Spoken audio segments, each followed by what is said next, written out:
Back to the greatest hits this week. More clip-on features for your modular tiles.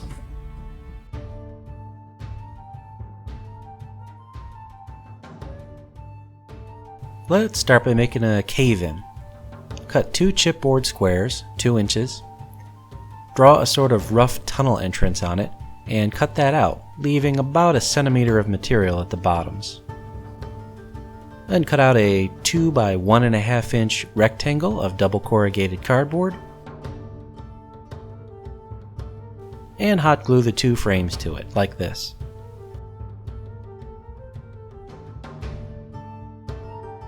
And then add corrugation cladding. You'll notice we've done the same thing as in episodes 32 and 35. We've made a clip, a 1/4 inch wide and a 1/2 inch tall. Now take some packing insert foam and break it into small pieces and begin hot gluing them on. Leave some of the tunnel exposed at the top and just kind of shape them into a slope, like this. And that's it. We'll paint it later on.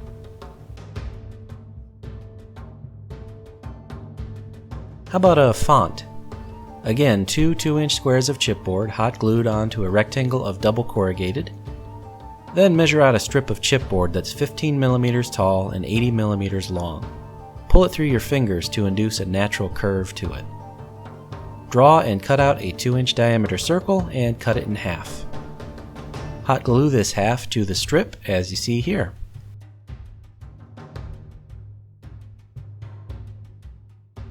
Then hot glue that assembly to the clip itself.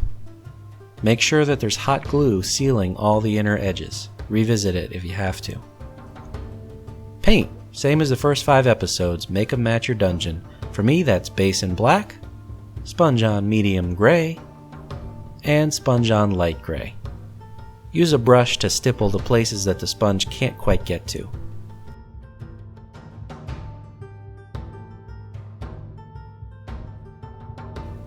So the cave-in is done. For the font, you can paint it however you like. If you want to do red for like a health, or blue for mana, I'm thinking of Diablo here, but we'll just do water for now. So for the font, we'll paint the water solid blue, and then with 1 or 2 lighter shades of blue, I just kind of streak it in.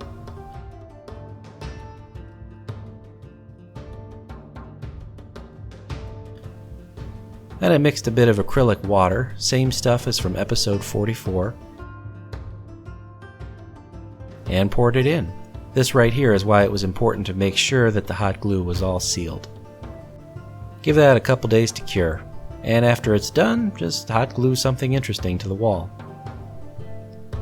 So how about a clip-on for the tavern tiles we made in episode 10? A window. Again, double corrugated cardboard rectangle, 2 by 1.5 inch. Measure in by 3/8 of an inch on 3 sides and cut out the middle. Apply corrugation cladding.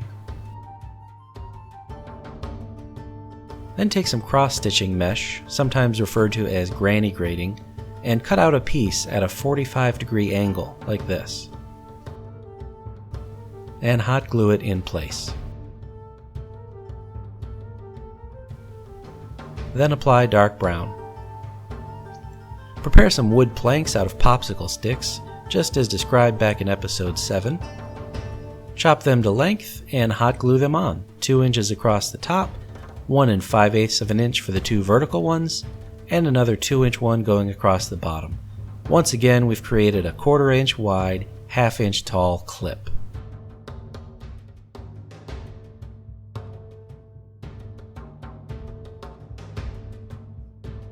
And before we go to the table, I'd like to take a moment to thank all WCV sponsors. This week I draw your attention to Heroes Horde, which is an excellent resource for 3D printed scenery, including, but not limited to, all True Tiles products. So if you're into 3D printing, even if it's just to supplement your conventional crafting, it is worth a click to check it out and see what's what. Alright, so here's the font. You'll see in a minute I glued it on a little bit crooked, but other than that it came out well. I'm pretty happy with it. And the cave-in, which I did dust a little bit with a white dry brush just to make it pop a little bit more. And then of course we have the window for our tavern tiles that we did back in episode 10. So we'll pop that on and then bring it down here for a closer look. Yeah, these are pretty neat. I'm happy with how these came out. Remember that you can use these to connect two tiles together, just another way to secure them on the table. Just split the distance across two walls. Back of the tunnel, you may or may not need that. I guess if there's something beyond it that the players might go to. Otherwise you could leave it blank.